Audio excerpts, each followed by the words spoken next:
Let's get this out of the way now. Yes, the animation is incredible. Oh Look my at the God, detail. it's Wow, amazing. it's so Look at the stylish. colors. Okay, now for the reason you clicked on this video. So it's pretty much common knowledge at this point that the first season of Arcane is one of the greatest achievements in animation history. It's one of only 3 seasons of television I would classify as genuinely flawless in its execution. Not only was the animation boundary pushing, but the story it told was one of the most mature and brilliantly written I've ever seen. So naturally, as reports were coming out about season 2 being the final season of this particular story in the Arcane universe, my expectations were ridiculously high. Not only that, my concerns were high as well. And I'm here to report that this season is a masterpiece. Kind of. The second season of Arcane is a constant series of hits and misses when it comes to executing its vision. At times, it delivers brilliant explorations into high sci-fi and fantasy concepts, as well as tackling the themes of the series in an overt philosophical outlook. And yet it also at times rushes through character arcs and storylines so fast you barely have time to process what the you just witnessed. I'm well aware this is a popular criticism for this season, but it's popular for a good reason. Each arc of season 2 had their strengths and weaknesses, but even though I'm going to talk about the glaring issues I found, I still think there's some brilliant stuff that needs to be praised. Now let's discuss the good, the bad, the ugly, and the brilliance of Arcane season 2.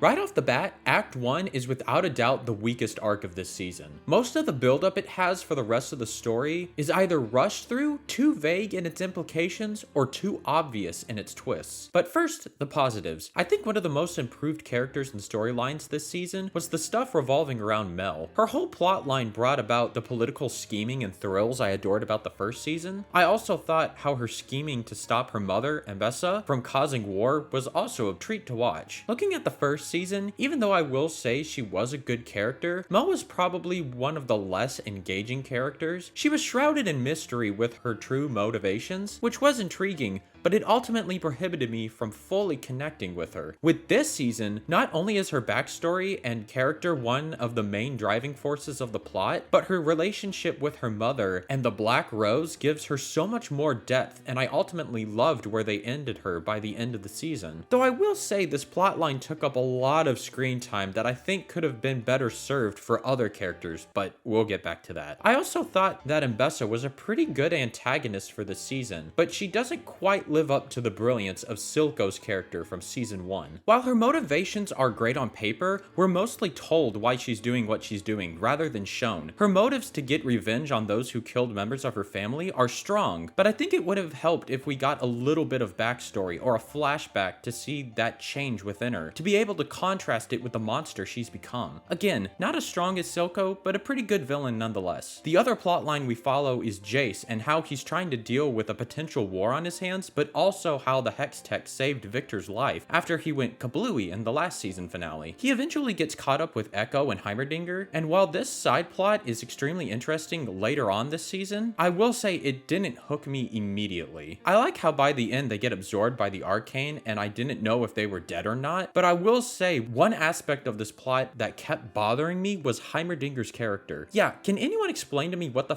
happened to him? He's acting like a complete goofball, and I'm just wondering where the seriousness of his character went. I mean, I get it, he looks and sounds like this. A scientist, ready to forge a new... But he was still a serious character at the end of the day, and when got real, he was an authoritative voice of reason. But for some reason, after the dangerous Hex Tech he was so against last season starts seeping into the Undercity, and most of his council friends are dead, he comes in with Echo like, hoo-hoo, I'm such a little goofball. His whole character this season was completely off to me. Other than that, I mean, it's pretty good. Jace is cool, so is Echo. Yeah, that's pretty much all I have to say about that. Now on to the main storyline. Caitlyn and Vi's strike team to hunt down Jinx. I gotta be honest, there's unfortunately a lot of issues with this storyline, and it mostly revolves around Vi and Caitlyn's relationship. After the events of the first season, it would make sense that Caitlyn hates Jinx for what she's done, and for Vi to be depressed about the situation. They decide to team up as enforcers in order to bring Jinx to justice. However, they begin butting heads as to how to go about catching her. Caitlyn becomes cruel and ruthless in her search while Vi is trying to keep the peace place in the Undercity as much as possible. It's not until episode 3 they finally acknowledge their feelings and true motives for why they're doing what they're doing. Vi admits that her sister is gone, but asks Caitlyn not to change who she is in the pursuit of Jinx. Realizing she's gone too far, Caitlyn basically promises Vi she won't turn in the form of a kiss. Their first kiss, by the way. This is a pivotal moment between these two. Then they have a confrontation with Jinx, and this random kid who she saved, hi, how did you become important? Caitlyn takes the shot at Jinx, almost killing the kid, and afterwards has a falling out with Vi, going so far as to call her basically a street rat like the rest of the Undercity, and hits her in the stomach. Then flash forward and she basically becomes a fascist, and that's how this act ends. Okay, there are several things wrong with this. First up, Jinx and Isha. While a cool concept of a relationship, their buildup feels completely out of nowhere. Like Jinx saves her during a music video sequence, and then like bam, she's by her side the rest of the time. I could get it, but Jinx basically this whole time doesn't even acknowledge her existence. Then when Isha saves her, Jinx seems shocked that this kid comes out of nowhere, and I'm like, same dude. It's not until the next act they actually show interactions between them emotionally. But starting out, this relationship feels so forced and out of nowhere. Then there's Vi and Caitlyn. The biggest problem with their storyline is that they show the plot beats necessary for their characters, but they're shown in the wrong order. Their kiss and telling each other their true motives was something that should have been established in the first episode. That way you go into the season knowing their goals and hit with the tragedy when they fall out. Let's make an example with season 1. After Powder screws up the heist mission and Vi is mad with her, she comes back later that same episode to cheer her sister up, telling her that she still loves her, she's special, and they'll always be together. The plot goes on, and after she tells Powder to stay behind as they save Vander, she disobeys Vi and ends up killing her whole family. They have a fallout, and it's tragic. The reason this works is that Vi and Powder's motives and dynamics are established by the first episode. Then as conflict progresses and we reach the climax, it makes what happens so effective. But in season 2, the main dynamic is Vi and Caitlyn's relationship. Caitlyn clearly hates Jinx, and Vi is coming to terms that her sister is gone. But they kind of just go in the first episode like, okay, we're a task force now. They share some concerned glances here and there, but only in the final episode do they express their true feelings and intentions. Then like 10 minutes after having an intimate heart-to-heart, Caitlyn 180s and is like, nah, I'm gonna kill everyone. It's too much, too fast. Imagine in season 1, Powder screws up the job, but Vi never reconciles with her. Then in episode 3, she has her heart-to-heart, then 10 minutes later, this happens. The effect would not hit nearly as hard. It also doesn't help that these pivotal moments of Caitlyn becoming ruthless in her search is mostly skimmed over because of these music video sequences. This is without a doubt the biggest contributor to the problems plaguing this season. These music videos skim over vitally important plot points and take up a good portion of the season's runtime. Like, I'm not even kidding when I say a good quarter of this season is music videos. It was kind of cool in season 1 on the bridge, but you can't have 3 of them in every episode and expect it to have the same effect. So yeah, while some good stuff in Act 1, I will say the buildup had me concerned going forward. A lot was happening very quickly, but I was still nonetheless curious to see where it would go. Then we got... If Act 1 got a little off course, then Act 2 gets it back the on. This was what I was craving to see from Act 1. It's got everything. It's got the political intrigue, the dark twists and revelations, and brilliant scenes showing character dynamics. The strength of this act is how much they bring the focus back on Vi and Jinx. It was so amazing watching their interactions and seeing them have to work together because, surprise, their surrogate father was turned into a monster thing by the creepy scientist dude. While I wasn't fully on board with this concept at first, feeling as if it cheapens the moment of Vander dying in season 1, seeing what they do with him was just so emotionally engaging to watch. Him being the reason Jinx and Vi have to work together is so brilliant because it serves in a metaphorical way for them to heal their relationship. Just overall really great stuff. Also, Jinx and Isha's relationship is fleshed out much more in this arc, and it's amazing. For her whole life, Jinx has been seen as the little sister of Vi and a follower of Silco. Now with them out of the picture and the people of Zaun seeing her as a savior, not only is she forced to take on the role of a leader, but she's also forced into being an older sister to Isha. It's such a compelling dynamic set up between them and a great direction to take Jinx as a character. The other big plot point happening this arc is the stuff happening with Victor. Yeah, this is the part of the season that gets really weird and philosophical, but the more it went on, the more I started to dig it. After the Shimmer and Hex Core healed Victor, he basically becomes like a god and starts a cult following by healing drug addicts. Once Vi and Jinx bring Vander to Victor to see if he can heal him, it actually had me convinced he would be brought back. There is a chance that maybe Jinx and Vi could heal. But then I remembered, this is Arcane. Ambessa and her armies show up to retrieve Vander while Jace comes out to kill Victor, destroying any chance of Vander returning. And to add more to this tragedy, Isha herself to put an end to Vander and Ambessa using Jinx's gun. All while this happens, we hear Victor give a brilliant monologue about human nature and how it's inherent in our nature to destroy. This is not only commenting on the war between the powerful factions, but also serves as a metaphor for the relationship between Vi and Jinx, ending this arc on a devastating note.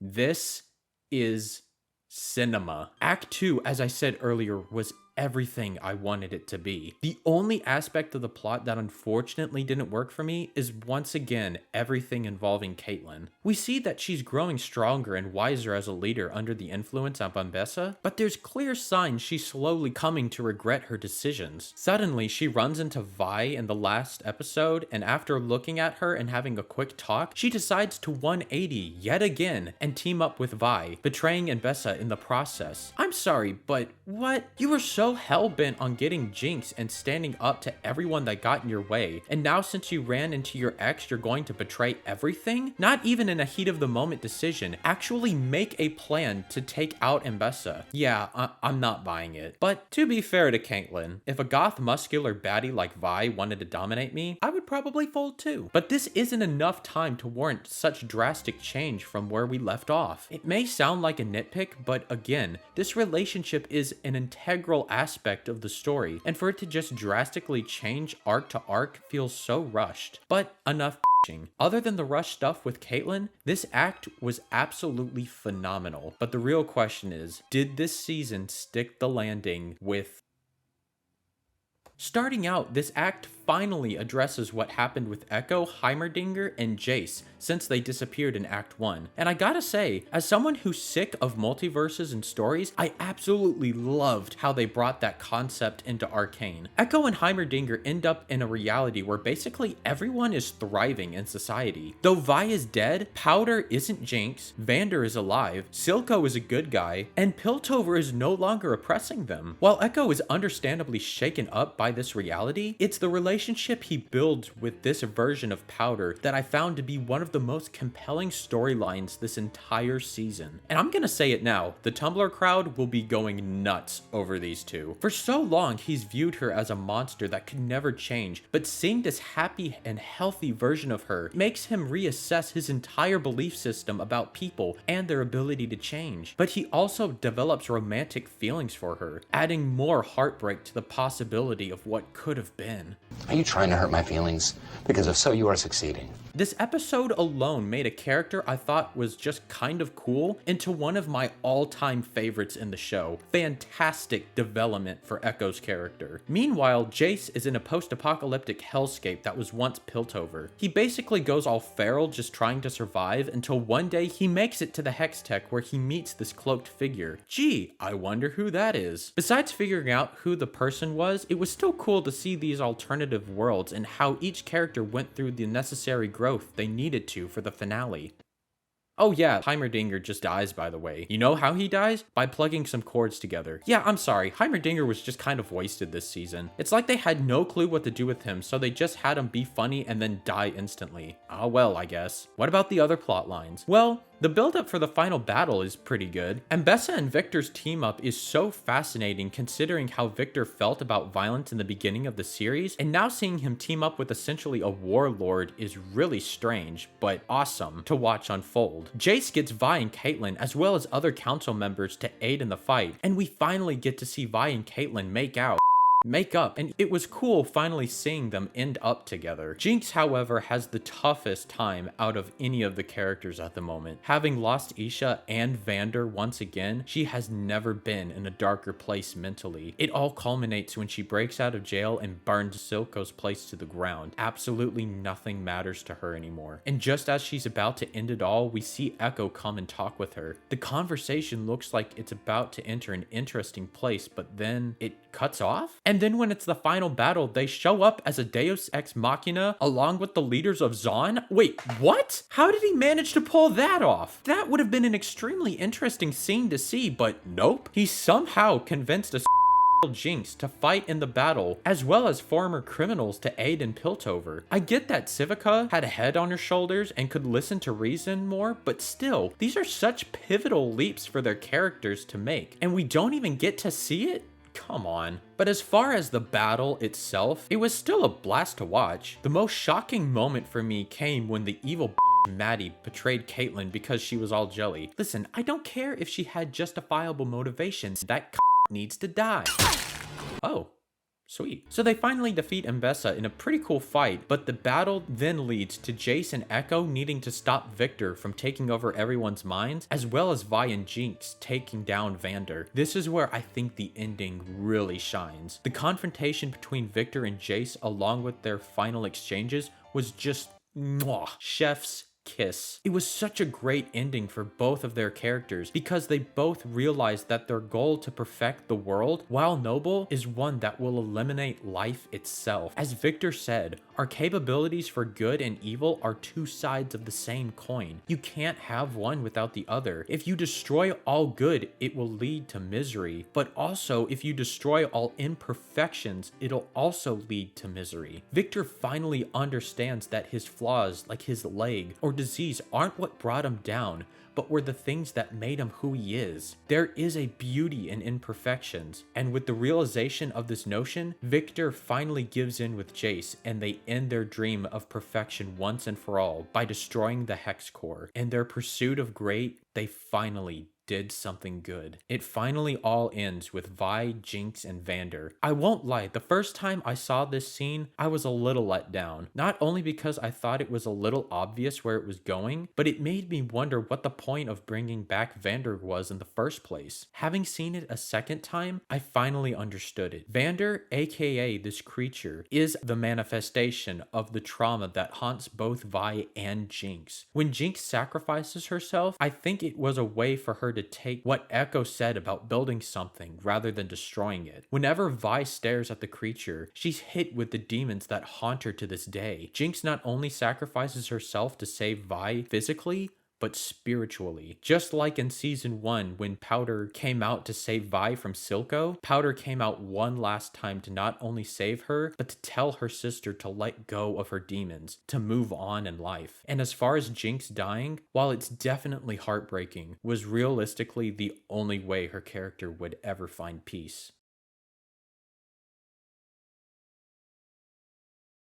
We get a montage as Caitlyn basically sums up the thematic thesis of the series, as we see Piltover and Zaun finally in a place to negotiate some kind of future together. Meanwhile, there's a small but meaningful detail in the final scene as Caitlyn hears Vi humming the tune Powder sang at the very beginning of the show. I think this is a way of showing not only how she's at peace with her past, but she can now make a life for herself alongside Caitlyn as they go off into an uncertain future. And there you have it, the end of Arcane. All I can say is, wow, what an absolute journey this show was. From the characters to the world building, the animation, and the writing. Arcane has delivered a story that will go down as one of the greatest achievements in television history. Even though season 2 had aspects that were significant downgrades from its predecessor, I can't deny the strengths the season has. As the title of my video says, Arcane season 2 is a flawed masterpiece.